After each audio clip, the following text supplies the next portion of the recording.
California is all about celebrities and sunshine, but we are here to talk about non-fungible tokens. This is NFT and Coffee, live from LA. Welcome to your new favorite multi-platform talk show, where we will get to know the non-fungible humans that are shaping the NFT community. We'll be getting personal with your favorite artists, community leaders, and changemakers that are building Web3. This is NFT and Coffee. Welcome to NFT and Coffee. My name is Rachel Wilkins. We are here on this gorgeous LA rooftop, and we're chatting with the wonderful Blake. Hi. From Queens of the Night.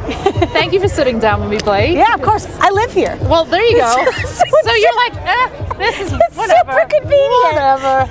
It's not that exciting, but for us, it's East super Coasters, exciting. it's Yeah. amazing. So tell us a little bit about your project. What do you have going on? Oh, we got a lot going on. So we actually just had our party last night. Okay. So we're a collection that essentially honors the freaks and the misfits and the mavens and people who come alive at odd hours. Like I'm doing an interview here. These people up there.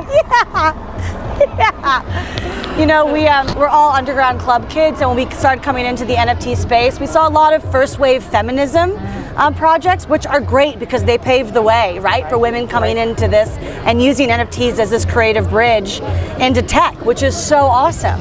But for me and my friends, we've been liberated. You know, we come alive on dance floors at odd hours, and we wanted to have a collection that represented that type of female, those type of women. Right. And so we came together and we started this collection that's named after this flower that blooms once a night on a full moon.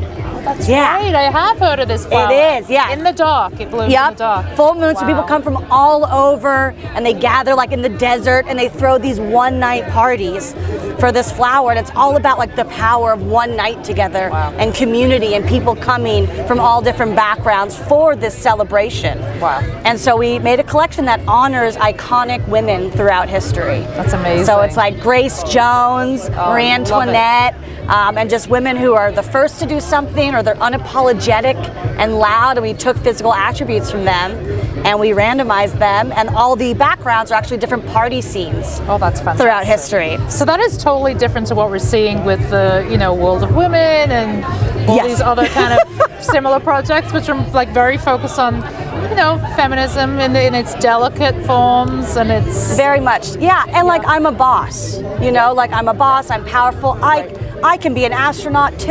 Right. And I think that is an old form of feminism, personally. How so? Why do you think that? I just think women right now are chaotic, and they're unabashedly themselves, and I don't want to be proving that I can be a boss too. Right. I want to be complicated. I want to be out with the boys drinking all night but still make it to that morning meeting. Right. So I think there's a place for that, and I think those collections are still so special, and I think they're a great thing for young girls to look up to as well.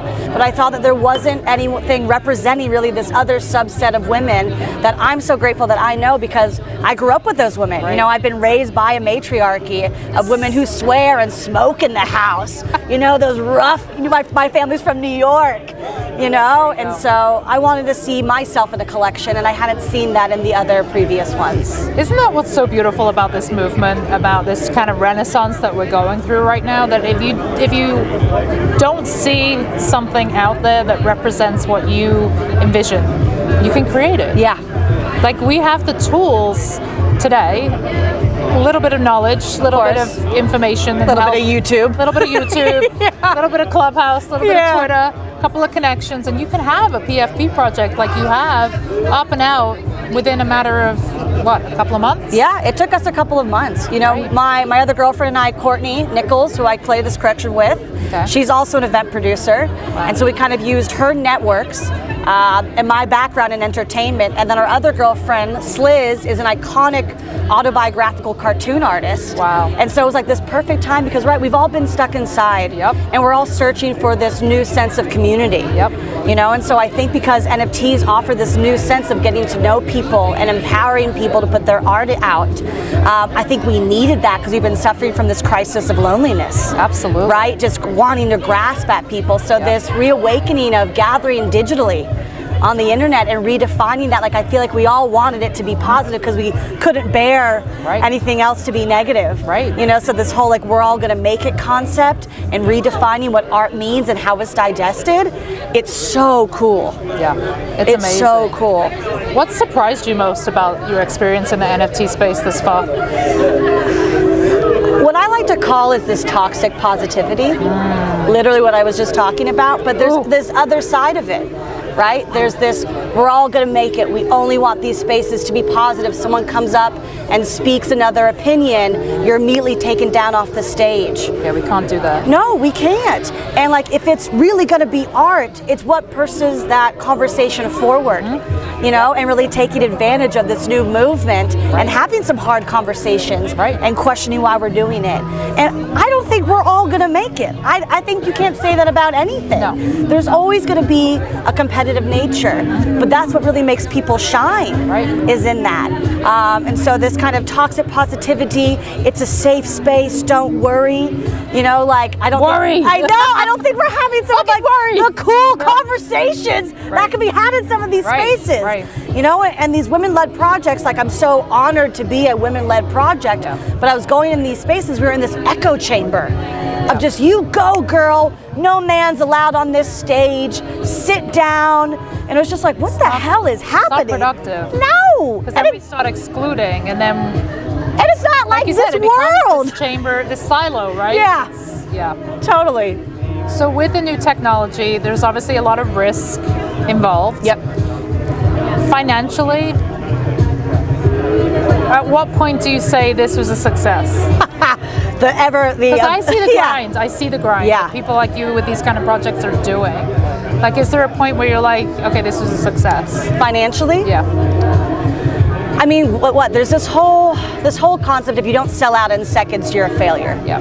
Right? And because people are investing money in your project, that means it's money they're not investing in paying off their student loans or whatever food they need to buy. Right. So if you don't sell out and they're not seeing a return of investment, they're the ones who are in your Discord being like, are you going to sweep the floor? What's going on? These are strangers, essentially, that you're having to honor and acknowledge. No, and it's really stressful. Yeah. So I think what comes from a financial success is knowing that what you put in, you're getting some return back. Yeah. You know, and I think, yes, for some people they put so much on the line right now, and for so many people, like, this is what they're betting it all on. Yeah. You know, which is scary but thrilling and takes a lot of courage. Yep. So I think for other people it's going to mean differently, like when they're able to buy their house, when they're able to buy their mom a house. I see that so much, and that is so beautiful. It's beautiful, but it's really scary to put that pressure on it. It is. You know, and it takes out some of the joy of this renaissance, of it being this exciting thing, to being like, you're betting it all, like, this has to happen. Right. It has to work out. There's no other opportunity for this not all or nothing to work out. Yeah, exactly. So it concerns me because, I mean, I had a conversation with an artist yesterday who's like one of the really, I'm not going to say who it was, but a big name in the space. I'll tell you on camera. Turn this up. He said to me, you know, his first two projects sold out entirely, right? He made a lot of money. He had a lot of success. Go ahead. So sorry. But he said, he's like, you know, that my last project didn't sell out. He said, and I was sitting there refreshing the browser every 2 seconds, and I was like, wow, this doesn't feel good. This feels like I'm being rejected by my audience. And I thought about like how many people have been impacted mental health-wise in the last 12 months. Even people who've had wild success, but then they've made one wrong move and the Discord has come after them. And the Twitter trolls have come after them with like death threats. Awful. We're not even talking you know, playground stuff. We're talking like that anonymity that you could find on the internet and the shit it allows you to say, it's insane. Because we gotta talk about it. It's important. Well, NFTs turn you into a salesperson. They're turning artists into a salesperson, which is beautiful because it's cut out this middleman, right? It's cut out an agent, it's cut out someone having to sell you, and it's empowered people to take ownership, but it's turned artists into their own salesperson and seeing firsthand if people are not buying it, having to be the bearer of like your own publicist as well, of having to take all that information in. It's insane. And we want you to create 10,000 pieces. It's unbelievable. And so I think if you're going into it with this financial desire, yes, it's so awesome. But I think if you're not following your joy through this, which is Courtney, and I say this all the time when we have to check ourselves, because you preach it all, right? We preach it all the time in these spaces. It's okay if you don't sell out. It's such good art. There's going to be a wave and you're going to sell out later on. But when it's actually you releasing your project, you're like, oh shit, we're not selling out. What's going on? Do we need to make a public statement? And so we keep having to kind of check in with ourselves of like, what about this is bringing us joy? Because we've already got entire outside lives. You know, so if we're adding this other element into our world and it's not bringing us joy, like I got 3 other jobs. Like, well, I don't. What am I doing? How do you protect your joy in this space? I mean, I work with my friends.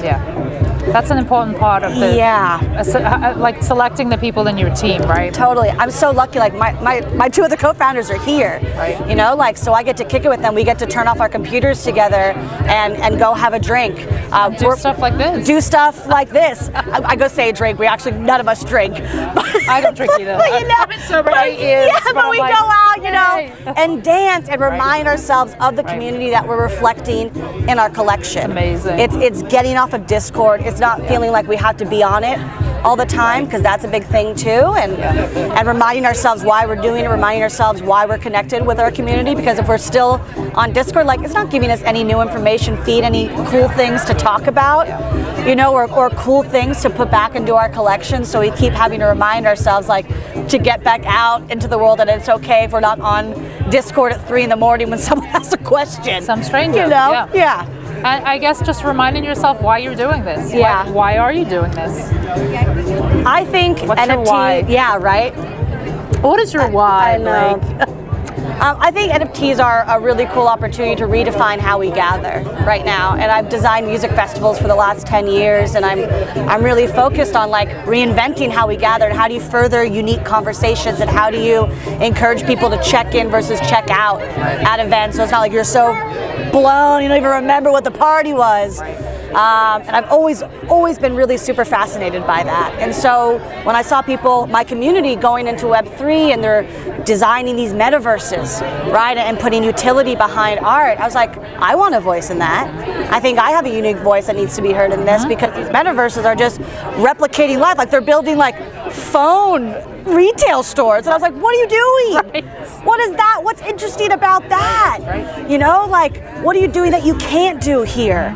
You know, like what are you doing that's freeing people where they feel maybe socially awkward going to an event, and how are you making them feel comfortable? How are you providing a safe space for people who do feel like the freaks or the queer community that don't feel comfortable in other places? And so when I saw just these metaverses popping up and it being token gated and super expensive, and like you have to be the hottest girl in line to get into it, I was like, this is whack. And so like I met with my girlfriends and I was just like, hey, I think there's a really cool opportunity, and we literally met one night. We already knew that we wanted to do Queens of the Night because we have a company called Of the Night for the past 2 years. And so it was just, it felt seamless and it felt exciting, and we were just kind of all like wondering what was our next move anyways, so it was the perfect moment. That's amazing. So, well, congratulations. Thanks. I'm excited to see what you do next. Thanks. And thank you, Blake. Yeah, it's so nice to sit down with you. Hey, my name is Blake Shine. I'm with Queens of the Night, and I'm here with NFT and Coffee, just shooting the shit.